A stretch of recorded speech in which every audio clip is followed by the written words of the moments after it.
الحمدللہ وکفا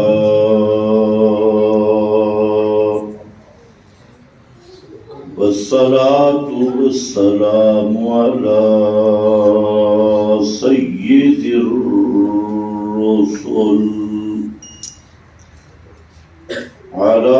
سید الرسل وخاتم الأنبياء أما بعد فأعوذ بالله من الشيطان الرجيم بسم الله الرحمن الرحيم ومن أضل ممن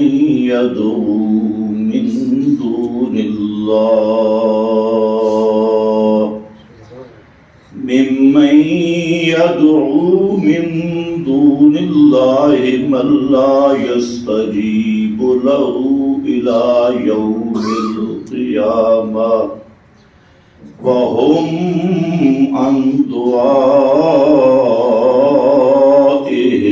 غافلون سبحان ربك رب العزة عما يصفون وسلام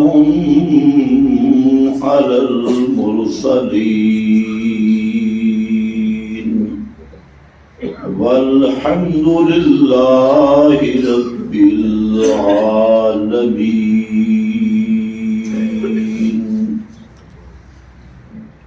انتہائی قابل قدر بزرگوں اور بھائیوں، قیامت کی علامات میں سے یہ بھی ایک معروف چیز ہے کہ جب حق کو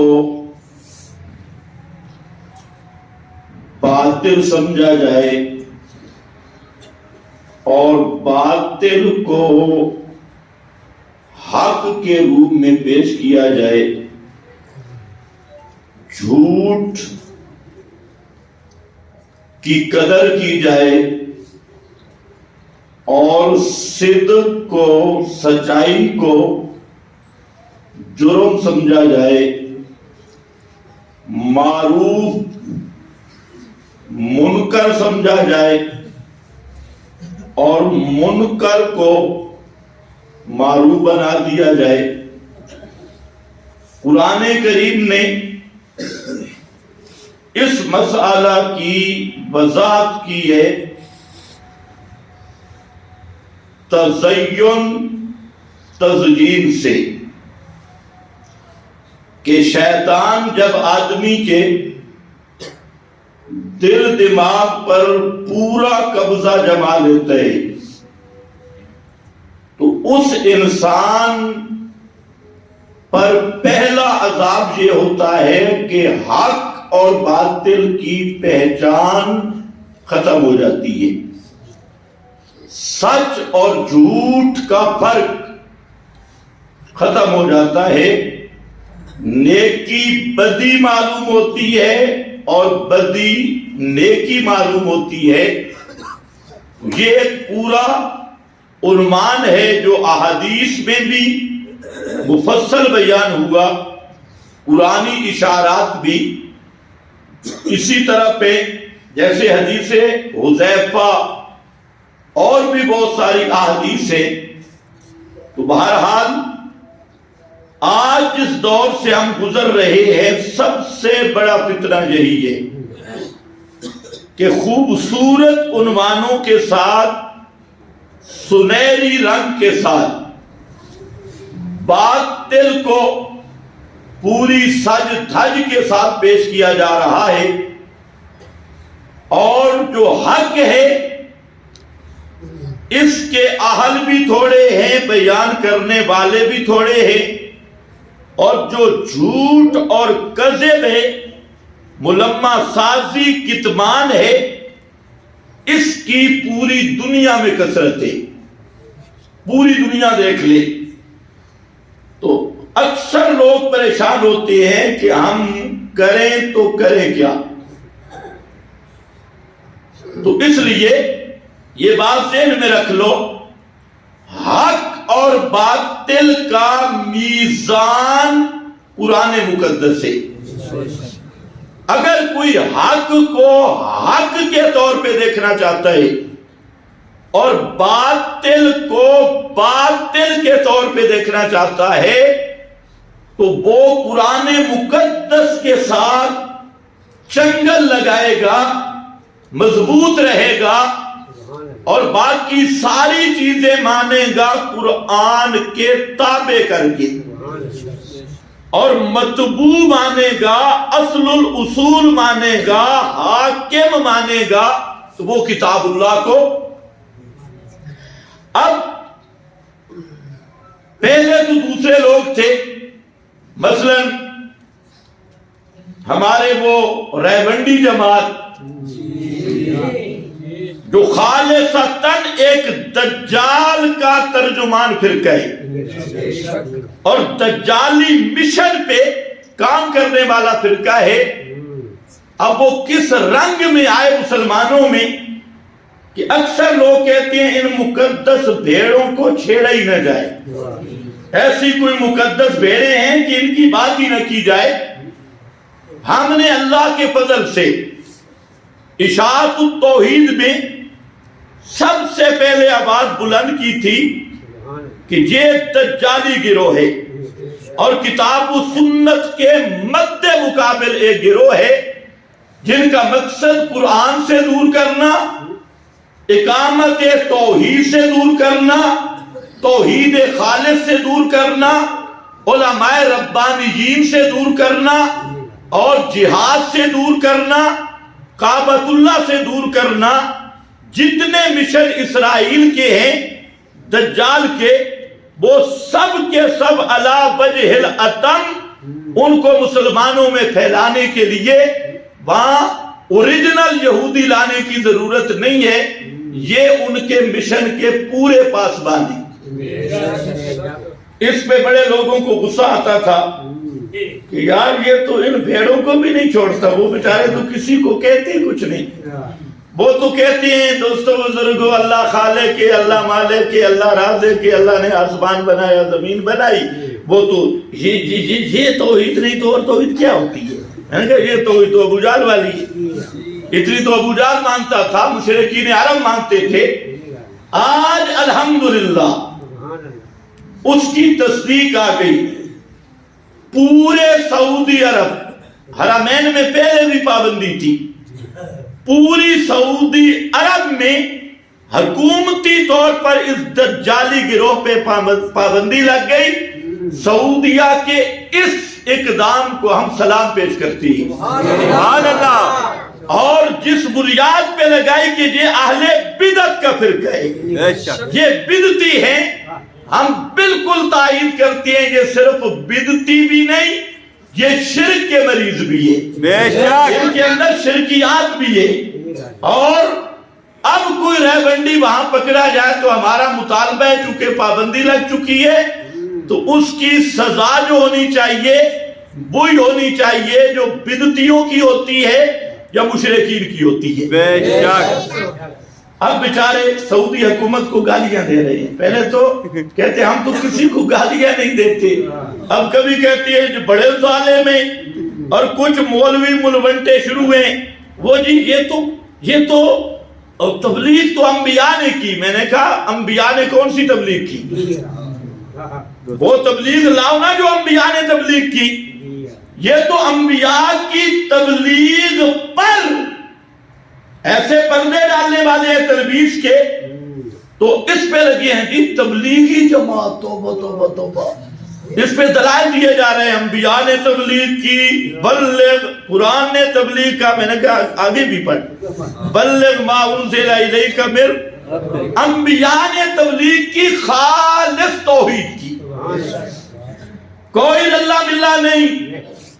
اور انبیاء کی دعوت جہاں سے نہیں شروع ہوتی اللہ خالق کی، اللہ مالک کی، اللہ رازق کی. اس کے انبیاء کے مخاطبین قرآن نے خود بتایا، ہر پیغمبر نے دعوت دی، ما ارسلنا من قبلک من رسول الا نوحی الیہ انہ لا الہ الا انا فاعبدون. ہر پیغمبر نے دعوت دی، اللہ کا یہ پیغام پہنچایا کہ لوگوں میرے سوا پکارے سننے والا کوئی نہیں، میرے سوا حاجتیں پوری کرنے والا کوئی نہیں، مشکلیں حل کرنے والا کوئی نہیں. یہ انبیاء کی دعوت ہے کہ اللہ کے سوا کوئی حاجت روا نہیں، کوئی مشکل کشا نہیں.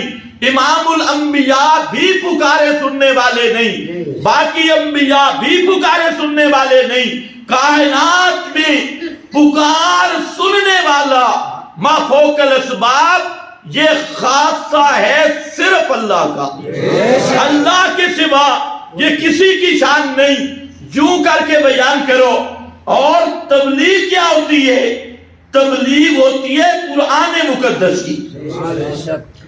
تم نے قرآن کے دروس بند کرائے، ادھر قرآن کا درس ہے اور سامنے اپنی وہ تورات لے کے بیٹھی، اپنا بنایا ہوا نصاب، اپنا نصاب اس کو لے کے بیٹھے ہیں اور ایسے چمٹتے ہیں جیسے گل پہ مکھیاں چمٹتی ہیں، اور سب کو اس کی دعوت دی جا رہی ہے. کیا پیغمبر کریم نے 23 سال نبوت کے قرآن مقدس کے علاوہ کسی اور کتاب کی دعوت دی؟ دنیا کے مولویوں سے پوچھو. تو بہرحال پہلی بات یہ، وقت آج ویسے لیٹ ہو گیا اور ہم تو رات سے جاگ رہے ہیں، تو موٹر وے پر ساری دھوم تھی. تو بہرحال مقصد یہ ہے کہ سب سے پہلی بات سعودی عرب کا یہ فیصلہ لائق تحسین ہے اور ہم اس کی تائید بھی کرتے ہیں، اور تائید کے ساتھ سعودی حکومت کو اس فیصلہ پر سلام بھی پیش کرتی ہے. نمبر 2، کچھ تمہاری بھی کلاس ہونی چاہیے. اب انہی لڑوں کے اندر سے جب کچھ غدار تم میں داخل ہوئے، انہوں نے بھی وہی طرز اختیار کی. انہوں نے کہا جی بس یہ مسئلہ اتنا بیان کرو کہ پکارے سننے والا کون ہے؟ اللہ ہے، اگلا نہ کرو. حالانکہ جہاں بات پوری نہیں ہوتی آگے بھی کھڑی ہے کہ جو کسی غیر کے ما فوق الاسباب سننے کا قائل ہو وہ کون ہے؟ جہاں ایسا ایسا کہہ رہے اپنے مولویوں سے بھی پوچھو. آج یہ بھی جھگڑا بن گیا. ہم کہتے ہیں یہاں تک نہ رہو، اس سے آگے بھی آنا ہوگا. میرے نبی کی دعوت پوری بیان کرنی ہوگی، قرآن مقدس کی دعوت پوری بیان کرنی ہوگی، ادھوری نہیں. صرف ایک پہلو نہیں، پہلو دونوں آئیں گے کہ ما فوق الاسباب پکاروں کو سننے والا اللہ، اور جو کسی نبی ولی کے ما فوق الاسباب سننے کا قائل ہے وہ قطعی مشرک اور بے ایمان ہے. بے شک. اب یہ جو ضرب ہے یہ آپ کے بیماروں کو لگ رہی ہے، منافقین کو. جب ہم یہ فتوہ لگاتے ہیں کہتے ہیں یہ تو بڑے فتوے لگاتی. میں نے کہا بچو حالے کتھے، تھوڑا سا آگے چلو. یہ ہمارا فتوہ نہیں، یہ قرآن کا فتوہ ہے. اسی لیے میں نے سورہ احقاف کی آیت پڑھی.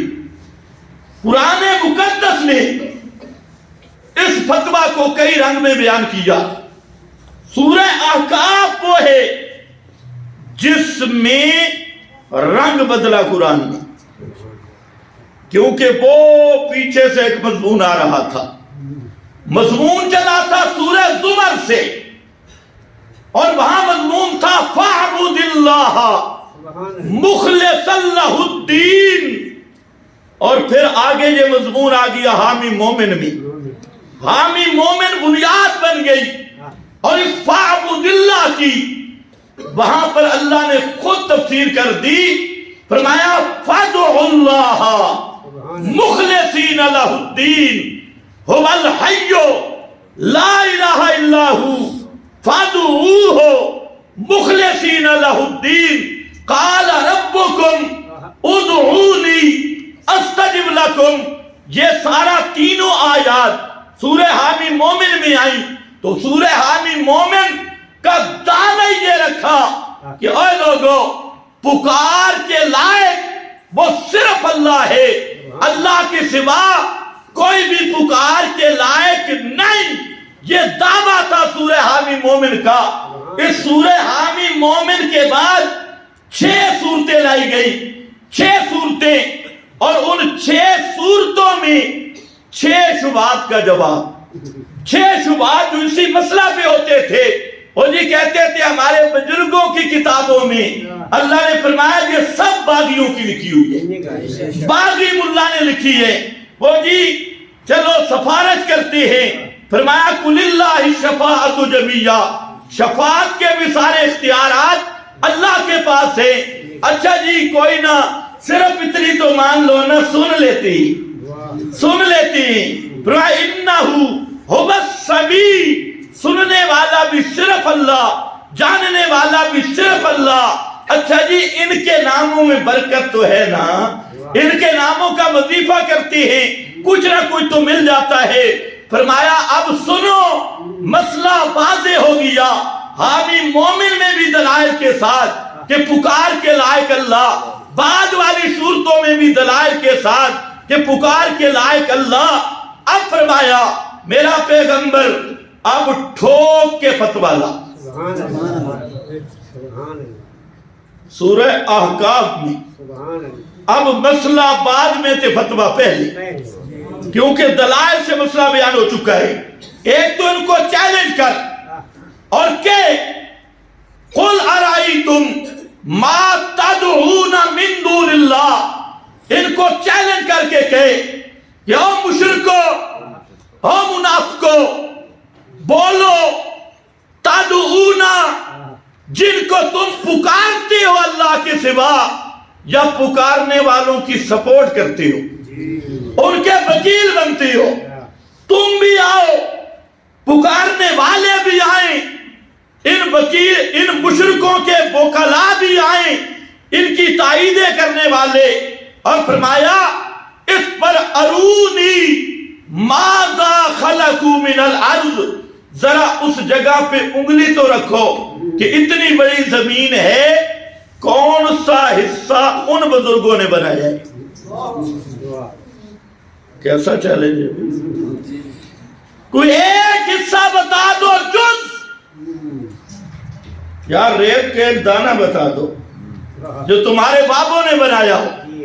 ارونی، دکھلاؤ مجھے، وہ لاؤ ذرا سامنے کہ ماذا خلقوا من الارض ام لہم شرک فی السماوات، زمین سے نہیں لاتے، چلو آسمان کی طرف اشارہ کر دو کہ یہ ٹکڑا ہمارے بابے نے بنایا ہے، یہ ٹکڑا آسمان کا، یہ آسمانوں میں سانجا ہے ان کا، اس پر لاؤ ایتونی بکتاب من قبل ھذا، اللہ نے پہلے بھی کتابیں نازل کی تھی۔ اس شرک والے مضمون، غیر اللہ کی پکار والے مضمون پر فرمایا کوئی ایک نص کتی لاؤ۔ کیا لاؤ؟ کیا لاؤ؟ نص، کیونکہ مسئلہ کیا ہے؟ عقیدے کا۔ اس لیے پہلا مطالبہ ہے ایتونی بکتاب من قبل ھذا او اثارۃ من علم، اگر کتاب اللہ پہلی کتابوں کی کوئی قطعی دلیل نہیں ملتی تو چلو پہلے انبیاء سے کوئی متواتر روایت پیش کر دو، اثارۃ من علم، کوئی مضبوط پختہ بات کر دو. سب انبیاء نے تو دعوت دی تھی لا الہ الا انا فاعبدون. ھذا ذکر من معی وذکر من قبلی. یہ میرا ذکر، میرا نصاب دعوت مجھ سے پہلے والوں کا، وہ تو سب اس مسئلے پہ مضبوط ہیں کہ پکارے سننے والا صرف اللہ ہے.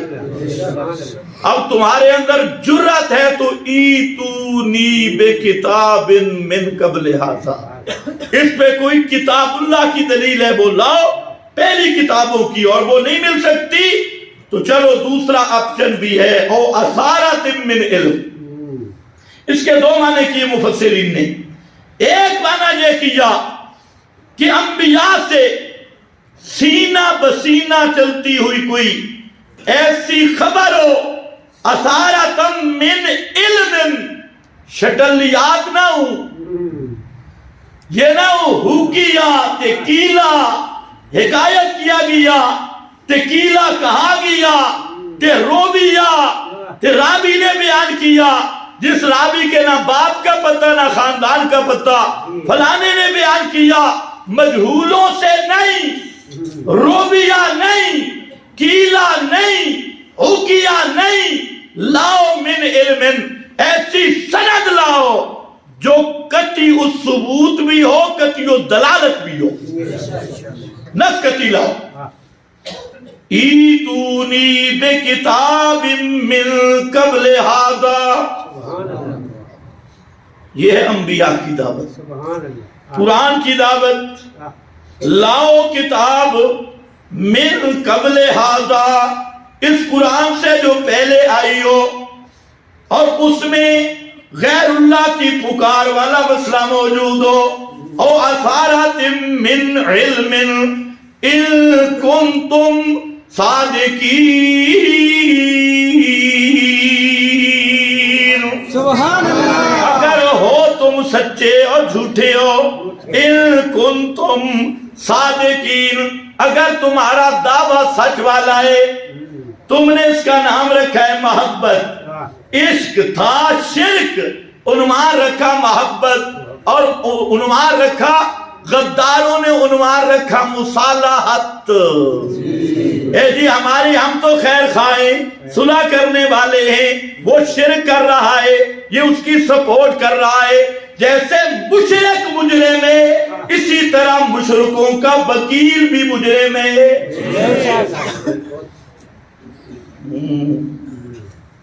اگلا مسئلہ پچامنا بڑا اوکھا ہے، توجہ ہے نا. سبحان اللہ. اللہ نے یہاں سب سے زیادہ محبوب چیز کیا تھی؟ توحید والے مسئلے میں تسلط. کیا تھی؟ توحید والے مسئلہ میں تسلط اور تعصب کا فرق میں بتا چکا ہوں. تسلط ہوتا ہے دلیل پر مبنی چیز پہ ڈٹ جانا، اور تعصب کیا ہے؟ میرا ابا جی کہتا تھا، میرا دھڑا پارٹی کہتی ہے، میرا پیر جی کہتا ہے. ہمیں وہ پیر ہوئے نہیں، پیر ہوئے نری پیر جی، وہ پیر جی جب پیر جی، وہ پیر جی کہہ رہا ہے. میرا جی وہ سامری والا بچہ کہہ رہا ہے، خطیب صاحب کہہ رہا ہے، فلانا دلیل شلیل کوئی نہیں، اور کہتا ہے میں آنکھیں بند کر کے اس کے پیچھے چلوں گا. اس کا نام ہے تعصب. کیا ہے؟ بولو یار ٹائم بڑا کم ہے. تعصب اور دلیل پہ ڈٹ جانا، کٹ جانا، اس کا نام ہے تسلط. اس کا نام کیا ہے؟ اللہ کی یہاں سب سے بڑا مقام والی چیز وہ مسئلہ توحید میں تسلط تھا. لیکن شیطان نے بعض لوگوں کے دماغوں کو ایسا خراب کیا کہ وہ تسلط فی التوحید، تسلط علی التوحید، اس کو کیا کہتی ہیں؟ اخلاق کے خلاف. یہ نیا پروگرام ہے، یہ اخلاق کے خلاف ہے. یہ کیا ہے؟ شدت آ گئی، یہ تشدد ہے، شدت ہے، سختی ہے. میں نے کہا تو نے نہ قرآن پڑھا نہ پیغمبر کا فرمان پڑھا. وہ حدیث آپ کے ذہن میں ہوگی، پہلے بھی میں نے کبھی بیان کی ہے کہ نبی کریم علیہ السلام نے فرمایا 70,000 بندہ بغیر حساب کتاب کے جنت میں جائے گا میری امت کا. پھر دوسری حدیث میں ہر ایک کے ساتھ 70,000 بندہ اور بھی ہوگا. یہ آپ حساب کر لینا. اور یہ 70 کا حصہ بھی کثرت کے لیے بے شمار لوگ معلوم ہوتے ہیں. جو پہلے 70,000 ہے یہ مقتدا ہے، جو ہر ایک کے ساتھ 70,000 ہے وہ مقتدی ہے. اللہ کرے آپ کو سمجھ بھی آئے. وہ مقتدا ہے، یہ مقتدی ہے. اور اسی پر بات ہوئی صحابہ کی کہ یہ کون ہے. آپ نے جب جواب دیا تو وہ جواب لمبا ہے، میں صرف 2 جملے عرض کرتا ہوں. آپ کے جواب کا خلاصہ یہ تھا کہ وہ لوگ ہوں گے جو توحید میں اتنے کامل ہوں گے کہ ان کی نظر اسباب پہ بھی نہیں ٹھہرے گی. ان کی نظر اسباب پہ بھی، حالانکہ اسباب استعمال کرنا سنت ہے، لیکن سبب بھی استعمال کر کے نظر کس پہ ہونی چاہیے؟ صرف اللہ. وہ سبب پہ کچھ بھی نہیں، اور مؤثر کون ہے؟ صرف اللہ. اور اسی شان کو بیان کیا یتوکلون علی ربہم، یتوکلون علی ربہم، اسباب پہ نظر نہیں، ان کا اعتماد ہے اپنے رب پر، ان کا بھروسہ ہے اپنے رب پر. تو یہ جو توحید میں تسلب ہے یہ اچھی چیز ہے یا برائی ہے؟ جی یہ نیکی ہے یا برائی ہے؟ اچھائی ہے یا بدی ہے؟ آج عقل کے اندھوں کو یہ چیز بھی عیب نظر آ رہی ہے کہ توحید میں پختگی نہ ہو. اور توحید جن کو یہ تسلم ملا، یہ آپ نے واقعہ نہیں سنا کہ بیٹی نے باپ کے نیچے سے بستر کھینچ لیا؟ نہیں پتا آپ کو؟ یہ کیا تھا؟ تشدد تھا. تشدد یہ ہے تسلط، توحید کی پختگی. باپ بیٹے کا سر لے رہا ہے، بیٹا باپ کا. صحابہ حضرت عبداللہ ابن عمر بلکہ ابن عباس وہ ہاتھ ملا رہے تھے اور ایک صوفی نے بھی ہاتھ ملا دی. وہ سب سے پہلے گئے ہاتھ دھو کے آئے، کہتا ہے انہو مشرک، یہ مشرک ہے. میں آخر میں بیکھا نہیں، ہاتھ نال ہاتھ مل رہے تھے، پہلے میں ہاتھ نو دھو سا. توجہ ہے نا جی؟ ہاں مسئلہ شریعت ہے جو اسے سن کے بھی حیران ہو سو. بہرحال اتنی گال تو سمجھ آئیے کہ صحابہ مشرک نو کتے تو بھی بدتر سمجھتے ہیں، خنزیر تو بھی زیادہ بدتر سمجھتے تھے. تو یہ قابل تعریف چیز ہے یا قابل ذم ہے؟ بعض عقل کے اندر کو یہ چیزیں کیا آ رہی ہیں عیب جی، کسی کو کہنا کچھ نہیں. میں کہ یہ سبق در ہے بینڈ دے تیرے بچ کتو آئے جرا سی، اور شادی بھی کہلوائیں اور کسی کو کہنا بھی کچھ نہیں. کہ ابو جال دا نام ہے نہیں، ابو جال کا نام ابو جال تھا نہیں. وہ حدیث نہیں بڑی جو آپ نے ہدایت کے لیے 2 عمروں میں سے 1 عمر دے دے. توجہ ہے نا؟ تو ابو جال کا کیا معنی ہے؟ جہالت دا گٹر، جہالت دا، ہاں جس جہالت پی ایچ ڈی کی تھی نیا جاہل. اب اگر شکر ہے یہ مولوی بعد میں پیدا ہوئے، اگر یہ وہاں ہوتے تھے کہتے ہیں اخلاق کے خلاف ہو گیا، زبان میں بڑی تیزی ہے، بڑی شدت ہے، سختی ہو گئی ہے. لیکن ابو جال کو ابو جال کس نے کہا؟ صحابہ نے.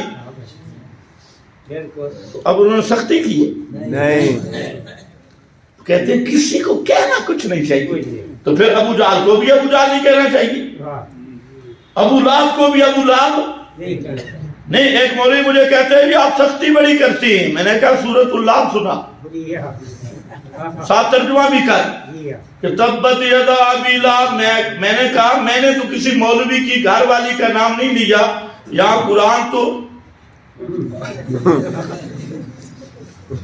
تبت یدا ابی لہب، آگے امراتہ حمالۃ الحطب، ابو جہل دی رندہ نام لے، امراتہ ابو لہب دی زنانی کا بھی نام لیا. اور شکر اس ماحول میں یہ مولوی ہوتے کہ توبہ توبہ توبہ توبہ، یہ تو ذاتی آپ شہر رہا ہے، یہ تو ابو لہب کی زنانی کیا ہوئی ہے، اتنا اخلاق کے خلاف. یہ شکر کرو یہ لیٹ پیدا ہوگی. اور یہ جو نظریہ ہے، یہ جو بیماری ہے کہ جو چیز قابل مدح ہو اس پہ مذمت کرنا، جو قابل مذمت ہو اس پہ مدح کرنا، یہ ہر بد فطرت قوم کی رہی ہے. حضرت لوط نے دعوت دی. اب حضرت لوط نے جس قوم کو دعوت دی، ان کا جو فعل تھے وہ عقل کے بھی خلاف تھے، فطرت کے بھی خلاف تھے، شریعت کے بھی، تینوں حدیں پار کی. ہم جنس پرستی تینوں حدیں پار کی. حضرت لوط پیغمبر نے ان کو دعوت دی. اب جب جواب نہ بنا، قرآن نے ان کا جملہ لیا اور اسی حقیقت کو واضح کیا کہ بسا اوقات خباثت چھپانے کے لیے، خباثت پہ رد کرنے کو لوگ عیب سمجھ لیتی. حالانکہ ضابطہ یہ ہے کہ اپنی غلطی مان کے اس کی اصلاح کرنی چاہیے، غلطی اپنی الزام دوسرے پہ. تو اللہ نے فرمایا فما جواب قومہ الا ان قالوا، فما کان جواب قومہ الا ان قالوا. قوم لوط کو جب حضرت لوط نے سمجھایا کہ ان خباثتوں کو چھوڑ دو، اس بے غیرتی کو چھوڑ دو، جب حضرت لوط نے دعوت دی ان کے پاس جواب کوئی نہیں تھا. الا ان قالوا اخرجوا آل لوط من قریتکم. انہوں نے کہا بھائی یہ لوط جو دعوت دے رہا ہے کہ ہم خباثتیں چھوڑ دیں اور یہ شیطانیاں چھوڑ دیں، بس ایک ہی علاج ہے کہ حضرت لوط کو نکال دو. اخرجوا آل لوط من قریتکم. اب انہوں نے کہا حضرت لوط کو بستی سے نکال دو. اب ایمان سے بتائیں کہ حضرت لوط کی دعوت حق تھی یا ان کی قوم کی دعوت؟ حضرت لوط کی دعوت حق تھی، اس کی بات سچ تھی، لیکن انہوں نے میٹنگ بلا لی. جو مد مقابل تھے انہوں نے کہا اخرجوا آل لوط من قریتکم. آگے الزام دیکھو، انہم اناس یتطہرون. اے جڑے بندے نے، یہ جو آدمی ہیں یہ پاک باز ہیں، اور پاک بازوں کو ہمارے ساتھ رہنے کی اجازت نہیں.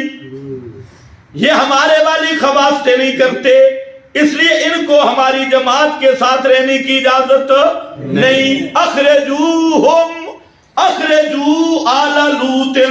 اب یہاں سے یہ فیصلہ کر لو کہ قوم لوط کی ساری خباثتیں ہونے کے باوجود انہوں نے حضرت لوط پہ الزام کیا لگایا کہ ہمیں یہ خباثتوں سے منع کرتا ہے، اس لیے یہ لوگ ہیں پاک. انہم اناس یتطہرون کے 3 معنی ہیں.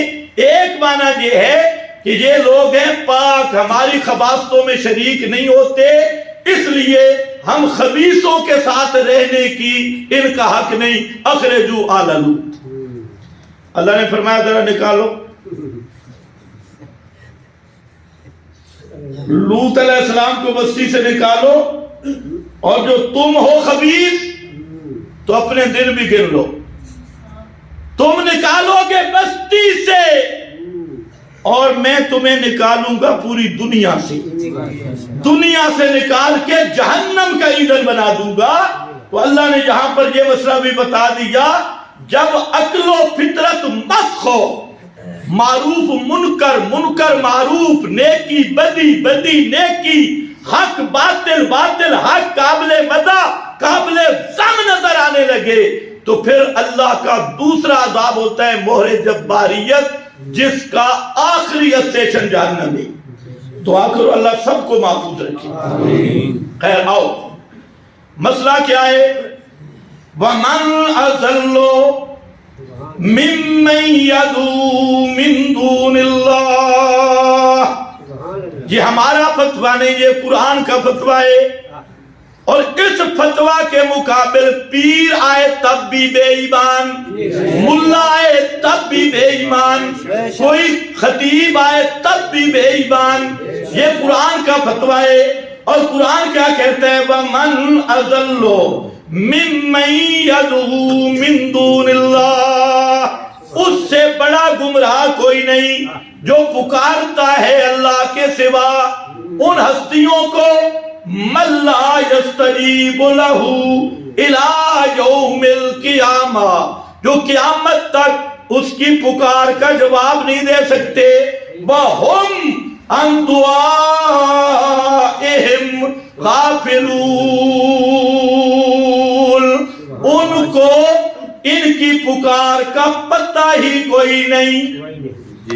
وَإِذَا حُشِرَ النَّاسُ كَانُوا لَهُمْ أَعْدَاءً وَكَانُوا بِعِبَادَتِهِمْ كَافِرِينَ،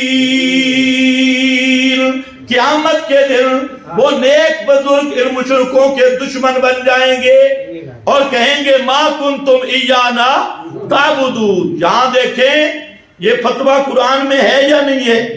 وَمَنْ أَضَلُّ مِمَّن يَدْعُو مِن دُونِ اللَّهِ۔ اب اس فتوے کی تائید کے لیے کسی مفتی کی ضرورت پڑے گی؟ بھئی قرآن نے سچ کہا ہے یا مفتی صاحب ذرا تو اینک لا تے دیکھ قدوری مفتیہ میں قرآن کا فتویٰ صحیح ہے بھی صحیح یا نہیں؟ جو یہ عقیدہ رکھے وہ مسلمان کہلوائے گا نہیں۔ اور ادھر دیکھو سورۃ الرعد، مسئلہ شروع یہاں سے کیا، لہو دعوت الحق، پکار کے لائق ہونا یہ صرف اللہ کا خاصہ ہے۔ آگے دلیل ذکر کی، پھر آخر جز میں حکم ذکر کیا، فرمایا وما دعاء جی کیا ہے؟ ما دعاء العاشقین یا ما دعاء الکافرین الا فی ضلال۔ اللہ نے جہاں کافر کس کو کہا ہے؟ کہتا ہے یہ بڑے متشدد تشدد ہو رہا ہے۔ میرا خیال تو ہے کہ انہوں نے قرآن کی تلاوت بھی بیچاروں نے بھول کر بھی کبھی نہیں کی، کبھی تلاوت ہی کر لیتے تو ما دعاء الکافرین الا فی ضلال۔ یہ جو انبیاء اولیاء کو پکارنے والا ہے اس کو میں کافر نہیں کہہ رہا، اس کو تو قرآن کافر کہہ رہا ہے۔ اور وہ سورہ فاتر کی آیت جو سارے ملا تمہیں آدھی سنا کے چلے جاتے، خطیب بھی آدھی ملا بھی آدھی، پوری پڑھیں تے پول کھلے کتنے والذین تدعون من دونہ ما یملکون من قطمیر، سبحان اللہ، لا يسمعوا دعاءکم ولو سمعوا مستجابوا لکم۔ اتھے تک مولوی پڑھتا، اتھے تک پڑھتا تھے، ابو کون پڑھ سی بھائی؟ ہم کہتے ہیں ذرا آگے بھی پڑھ، یہاں تک کام نہیں چلے گا۔ آگے آیا بَيَوْمَ الْقِيَامَةِ يَكْفُرُونَ بِشِرْكِكُمْ، بَيَوْمَ الْقِيَامَةِ يَكْفُرُونَ، سارے پڑھو، يَكْفُرُونَ بِشِرْكِكُمْ۔ یہی ذرا مولوی سے پوچھو قرآن نے جہاں شرک کس چیز کو کہا؟ بَيَوْمَ الْقِيَامَةِ يَكْفُرُونَ بِشِرْكِكُمْ، اور قیامت کے دن وہ بزرگ تمہارے شرک کا انکار کریں گے۔ کس کا انکار کریں گے؟ کس کا انکار کریں گے؟ اور شرک یہی ہے ان کو سمیع سمجھ کے پکارنا کہ یہ بھی ہماری پکارے سنتے ہیں، چاہے سفارش کی نیت سے یا وسیلے کے عنوان سے یا کسی اور تعبیر سے، جب یہ عقیدہ رکھا کہ انبیاء اولیاء عادتاً یا ما فوق الاسباب میری پکار کو سنتے ہیں، یہی مشرک ہے، بے اور شک۔ کسی کو قرآن نے کافر کہا ہے۔ بے شک یہ ہمارا فتویٰ نہیں، قرآن دا فتویٰ بھی ہے تے اہل اللہ دا فتویٰ بھی ہے۔ بے شک بڑے صغیر میں سید عنایت اللہ شاہ بخاری رحمت اللہ علیہ سے بڑا ولی دکھاؤ، اور شاہ صاحب کی تقریریں، ان کی تحریریں، تمہارے دفن کرنے سے یہ مشن بخاری کا ختم نہیں ہو سکتا کہ آج تم اٹھے اس پہ ریت ڈالنے کے لیے عوام کو خوش کرتے ہو اور کہتے ہو جی ہم بھی کہتے ہیں مردے نہیں سنتے۔ میں نے کہا بچوں اتنا نہیں تھا، کچھ آگے بھی تھا۔ جو عادتاً سننے کا قائل ہو وہ ہے کون؟ ہے کون؟ یہ ذرا بیان کر، تو پھر ہم دیکھتے ہیں کہ فضل الرحمان کی قدم بوسی تجھے نصیب ہوتی ہے کہ نہیں، ہیں وہ جلندری کی قدم بوسی تجھے نصیب ہوتی ہے کہ نہیں۔ صرف ادھر ادھر بک بک کرنا اور اہل بدعت اہل شرک کو سینے سے لگانا اور اہل توحید کے ساتھ غداری کرنا، یہ کوئی معمولی جرم نہیں، اس کو ہر اہل توحید سمجھ سکتا ہے۔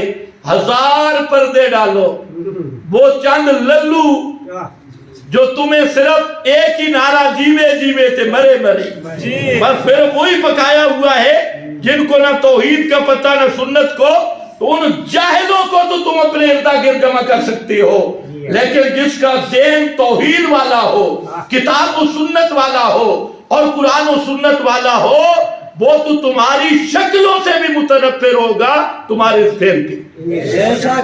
ہونا چاہیے کہ نہیں؟ میں سٹیج پہ آپ کو بیان کروں، بڑی سوریں لگا کے ما انتا بمسمع من فی القبور انک لا تسمع الموتى، یہ بیان کروں، اور پھر جو اس کی حقیقت کا منکر ہے وہ جب سٹیج پہ بیٹھا سنا کہ اہل حق، یہ بھی حق کہتے، میں بھی اس کے ساتھ ہوں، اس لیے میرا بھائی اب یہ دور ختم ہو گیا، اب اشاعت التوحید و سنہ کی نشاط ثانیہ کا دور شروع ہوتا ہے، اور جو مسئلے کا غدار ہوگا، ہماری کسی سے ذاتی دشمنی نہیں، کسی سے نہیں، کوئی صاحبزادہ کسی مولوی کے گھر پیدا ہوا یا شیخ کے گھر پیدا ہوا، کتاب و سنت سے غداری کرے گا، خدا کی قسم معاف نہیں کریں گے۔ اس کے علاوہ ہمیں گالیاں دو تمہیں معاف ہے، ہم پہ الزام لگاؤ تمہیں معاف ہے، بہتان لگاؤ تمہیں معاف ہے، جو مرضی کرتے رہو تمہیں معاف ہے، لیکن توحید و سنت کے اس توحید و سنت کی سرحد کو توڑنے کی کوشش کی، پہلے بھی کہا اب پھر کہتا ہوں کہ تمہارے 32 دانت تمہارے ہاتھوں میں ہوں گے، پھر کہہ رہا ہوں۔ جی اس نے یہ جملہ کیوں کہا ہے 32 تاکہ تکلیف پوری ہو، 32 تا توجہ ہے کہ نہیں؟ تو بہرحال مسئلہ صرف یہ ہے، وقت بھی ختم ہے، کہ مسئلہ بھی قرآن نے بیان کیا ہے اور فتویٰ بھی قرآن نے لگایا، فتویٰ بھی کس نے بیان کیا؟ قرآن نے۔ چاندی مسائل ہیں جتے قرآن نے خود فتویٰ دیا ہے، مسئلہ بھی تھے فتویٰ بھی، تو جب مسئلہ بھی قرآن میں فتویٰ بھی قرآن میں، اب جو کہے جی میں مسئلہ مانتا ہوں تے فتویٰ نہیں مانتا، اس نے پورے قرآن کو مانا ہے؟ نہیں۔ ہم تو دعوت دیتے ہیں میرا بھائی پورے قرآن کو مان، اس طرح نہ کر افتؤمنون ببعض الکتاب وتکفرون، اگر تیرا قرآن پہ ایمان نہیں نا تو مقننہ کا فیصلہ بھی موجود ہے اس مسئلے پہ، قرآن مجمل مبہم کاغذ دکھانا اور جو صریح فتویٰ موجود ہے مقننہ کا اس کو چھپانا، یہ اصل یہودیوں کا چہرہ ہوتا ہے۔ جو آخری فیصلہ مفصل اس کو چھپا لے، اور جو پچھلے مجمل جس میں نہ عادتن کی وضاحت، نہ ما فوق الاسباب کی تصریح، نہ کچھ، اور کئی احتمال، یہ سماخر کی عادت ہے، یہ بے اسماء اللہ ہے، میت میں سماعت کی طاقت ہے، کسی چیز کی وضاحت نہ ہو۔ اور یہ بھی سن لو، آج کل یہ صاحبزادگان یہ جا رہے ہیں واپسی، توحید و سنت سے ریورس گیئر لگائے، واپسی۔ لیکن یہ یاد رکھو، ضیاء العلوم سے بھی فتویٰ آیا، اور وہ فتویٰ آیا مفتی کفایت اللہ صاحب دہلوی کا، کہ جو ان کانوں کے ساتھ مردے کے سننے کا قائل ہے اس کے پیچھے نماز نہیں ہوتی۔ لیکن یہ اتنے ان پڑھ ہیں کہ اپنی کتابوں میں فتویٰ چھاپ دیتی ہیں اور پتہ ہی نہیں چلتا بھی ہم چھاپ کیا رہی ہیں۔ تو میں نے کہا یہ مفتی کفایت اللہ صاحب دہلوی کا فتویٰ تم نے خود شائع کیا، اور تمہارا دعویٰ ہے ہمارے پاس اصل موجود ہے، تو یا پھر اقرار کر لو کہ تم سے بڑا کذاب کوئی نہیں، اور اگر تم اس مسئلے میں سچے ہو تو پھر ماننا پڑے گا تم سے بڑا غدار کوئی نہیں، کیونکہ جب مفتی کفایت اللہ صاحب کا فتویٰ خود پیش کر رہے ہو کہ جو مردے کا کانوں کے ساتھ سننے کا قائل ہو اس کے پیچھے نماز نہیں ہوتی، نماز مسلمان کے پیچھے نہیں ہوتی،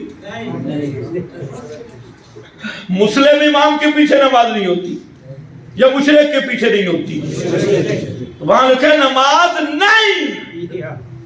تو مفتی کفایت اللہ صاحب نے پھر کیا لکھا ہے؟ مسلمان ہے یا مشرک ہے؟